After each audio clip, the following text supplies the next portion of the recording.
Any plots in the PMart application can be saved by clicking the Save Last Plot button in the top right.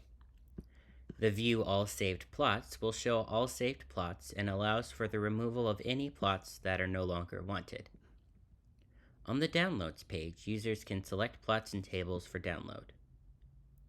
Once satisfied with your selections, click Bundle Up All Selected Items and the Download button to extract the selected plots and tables. In the Generate Report tab, automatic reports can be created by clicking Make Report. These reports can be named with a text input box and the exact report file type selected with a drop-down. Here is an example of what these reports look like.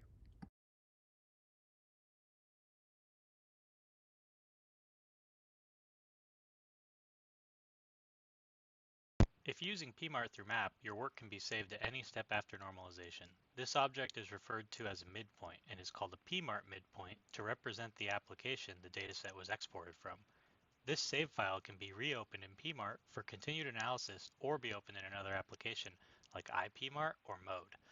To make this file, click Save and Export Progress. Name your file, and then the next time you're in the Manage Upload Files tab of map, you can see your saved midpoint file.